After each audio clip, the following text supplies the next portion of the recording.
barcha mahluqotlarni yo'qdan bor etib, ni'matlab va tarbiyalab turgan ma'bud bil haq bo'lgan Rabbimiz Allohga ko'ngil turlarimizdan chiqqan hamd sanolarimiz bo'lsa edi. Rahmat için jibarilmiş ahirgi peygamberimizga Muhammed Mustafa sallallahu aleyhi ve sellem'ga salavat şeriflerimiz erişip tursaydı, onun ahli beytine, onun sahabelerine ridvanullahi aleyhim Allah'tan rizalığı bulsaydı, hem barcha mümin Müslüman kardeşlerimizge Allah Teala'nın kitabı ardından hem peygamberimiz Muhammed Mustafa sallallahu aleyhi ve sellem'in sünneti ardından yergen barcha mümin ve mümine kardeşlerimizge Allah Teala'nın selamları bulsaydı. Gısıllanıp hem taharetlenip ılık bulgan cuma namazının farzını utim dip kelgen mümin ve Müslüman kardeşlerime Esselamu Aleyküm ve Rahmetullahi ve Berekatuhu. Bugün 22. iyun günü, cuma günü, hem indi 41. yılda bu günler bizning vatanımız için, bizning abi babalarımız için büyük korkunçlu günlerinin birisi bulgan. Hem indi bu günlerini biz isimizde kaldırıyık, bizge indi bu günlerde tangı irtuk saat 5'te bizge indi German halkı, bizge indi faşistler hücum etkenler. Hem indi bu büyük vatan soğuşundan, büyük vatan soğuşunun kırlarından kayıtmagan babalarımızdan iman bilen bu dünyadan ötken bulsalar, alarının ruhlarını şat kılsan idi, alarının gurlarını yaktı kılsan idi. Hem indi bugünkü günlerimizde Ramazan aylarımızda öttü. Hem indi biz Şevval aylarımızın kim indi 6 günün orazalarını tutup bitirdi, kimdir eli niyette. Bütünü biz bilemiz indi Ramazan ayları bilen gene bizning gamel gıybetlerimiz tamamlanmay, bitmey.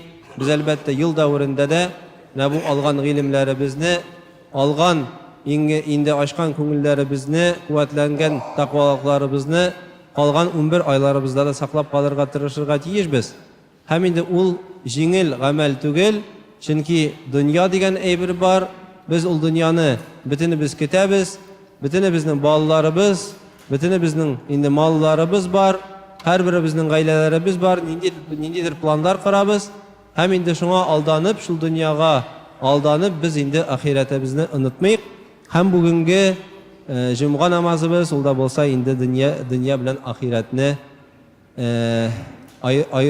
ayırabilu, hem indi dünya bilen ahiretinin kaidelerini de beytsek de bular. Dünya ol ahiret iginçilik kırı.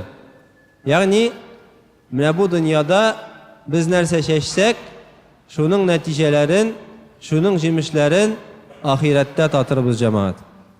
İyilik seçsek, ahirette anın jemişlerin tatırımız. Yavuzluk seçsek, ahirette anın işin aşı cezasını görürüz. Allah subhanahu wa ta'ala Zelzelet suresinin ayatlarında bulay deyip etken, Euzubillahimineşşeytanirracim. فَمَنْ يَعْمَلْ مِثْقَالَ ذَرَّةٍ خَيْرًا يَرَى وَمَنْ يَعْمَلْ مِثْقَالَ ذَرَّةٍ شَرًّا يَرَى. Kim bir tamşı, bir berekeyine keşkine bulgan bir tık izgilik kılsa, ul anı ahirette elbette hiç şiksiz görür. Hem kim bir berekeyine tamşı, bir tık yavuzluk, yamanlık işlese, ul elbette ahirette anı da görür deyip etken. Bütünümüz Müslüman kardeşlerimiz ışanabız. Her birimizin defterlerimiz var. Her birimizge iki ferişte koyulgan. Birisi izgilik hem yakşı amellerini yazıp bara. İkincisi hatalarımızı hem günahlarımızı tirkep bara. Hem bizning defterimizden bir nersede kalmaz. Zor iş bulsun mu, zor amel gıybet bulsun mu, yaki kişkine bulsun mu, zor günah bulsun mu, yaki berekeyine indi kişkine hata bulsun mu, her birisini Allah Teala tirkep bara, hem her birimizin amel defterleri tula bara. Hem şu amel defterlerine biz indi kıyamet gününde alarını kabul edip alırız. Hem kaysı defterlerde kübrek izgilik yazılgan bolsa Allah Teala'nın rahmeti bilen andi kardeşlerimiz cennetke girer. Kaysı kardeşlerimizin indi yavuz amelleri kübrek bulgan bolsa alarını Allah subhanahu wa ta'ala günahlardan paklar için cehennem utlarına atır. Allah Teala saklasın her birimizge. Hem dünya ul ameller Гамәл кылу дөньясы. Дөнья ул ял итер өчен генә килмәгән. Дөньяда без әлбәттә гамәл, гыйбадәт кырырга тиешбез. Һәм инде Амр ибн Ас дигән кеше Пәйгамбәрбез алейхиссәламнан шундый сорау биргән. Бу дөньяда иң шәрәфле, иң биек булган зат кем ул дип сорагач, Пәйгамбәрбез әйтте: һәрбер кеше кемнең йөрәге чиста һәм пак булыр, һәм теле туры булса дип әйткән. Һәм без сорадык, аңардан соң кем дип әйткәч, Пәйгамбәрбез алейхиссәлату вассалам әйткән: кем бу дөньяда яшәп, ахиратны сөя. Кем бу дөньяда яшәп, дөньяда гамәлләр кылып, гаиләсен карап, балаларны тәрбияләп, ахиратка тилмерә, ахиратны ярата, ахиратка керергә ашкына. Һәм Аллаһ Субханаһу ва Тәгалә безгә әмр итә. Инде Җумга сүрәсенең 10-нчы аятында: "Фаида кудиятис салати фанташиру фил арди вабтагу мин фадлилlah вазкуруллаһи касиран лагаллакум туфлихун." Намаз, Җумга намазы биткәч, сез җир өстендә таралыгыз дип әйтә. Һәм Аллаһ Тәгаләнең ризыгын, Аллаһ Тәгаләнең рәхмәтен эзләгез дип әйтә. Аллаһ Тәгаләне бик күп зикр итегез, лагаллакум туфлихун, шәббәлки сез изге һәм хәерле нәтиҗәгә ирешерсез дип әйтә. Бу аят безгә мусламанларга әмр итә гамәл кылырга, тик утырмаска, Аллаһ Тәгаләнең ризыгы миңа булай да килер дип әйтмәскә, тырышлык күрсәтергә Аллаһ Тәгалә үзе әйтә. Җир өстендә таралыгыз, сәүдә белән шөгыльләнегез. Ниндидер инде ниләр, кырлар, игенлек утыртыгыз. Бәрәңге утыртыгыз. Малларны үстерегез, тәрбияләгез, карагыз, ниндидер сәүдәдә булыгыз, ниндидер һөнәр өйрәнегез һәм шул һөнәр буенча гамәлләрегезне кылыгыз дип әйтә. Икенче аятта Аллаһ Субханаһу ва Тәгалә булай дип әйткән: "Фамшу фи манакибиха ва кулу мир ризқихи ва илейхи нушур." Аллаһ Субханаһу ва Тәгалә әйтә: "Сез менә бу җирләрнең, киң җирләрдә йөрегез һәм аның ризыкларыннан ашагыз" дип әйтә. Һәм сез онытмагыз, Аллаһ Тәгаләгә һәрберегезнең кайтуыгызның бар икәнлеген, ягъни инде Аллаһ Тәгаләгә ва илейхи нушур, һәм сез инде бөтенегез Аллаһ Тәгалә тарафына, Аллаһ Тәгалә хузурына кайтырсыз, аның турында онытмагыз дип әйтә. Һәм инде менә бу аятларда Аллаһ Субханаһу ва Тәгалә безгә ачыктан ачык нәрсә дип әйтә.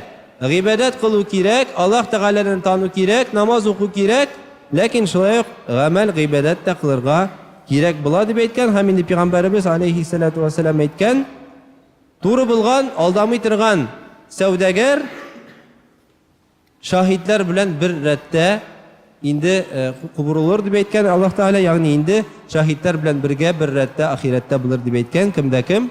Ул да булса сәүдәне дөрес динебез буенча алып барган кеше. Шулай ук инде Лукман әл-Хаким үзенең баласына, үзенең малайына булай дип әйтте: "Эй улым, Аллаһ Тәгалә халал иткән, Аллаһ Тәгалә рөхсәт ителгән эш белән куллан" дип әйткән. Һәм инде фәкыйрьлеккә төшмә, фәкыйрьлектән курк дип әйткән. Уйлап карыйк әле, Лукман Хаким баласына нәрсә дип әйтә? Фәкыйр булма, мөхтаҗ булма дип әйтә. Чөнки әгәр дә син мөхтаҗлыкка, фәкыйрьлеккә төшсәң, син эш әйбергә ия булырсың дип әйтә. Беренчесе, ул да булса диннең, тақвалыкның зәгыйфлеге дип әйтә. Икенчесе, ул акылын китер дип әйтә. Ягъни инде кешеләр әгәр дә ачлык булсалар, аларның зиһеннәре югала, акыл китә.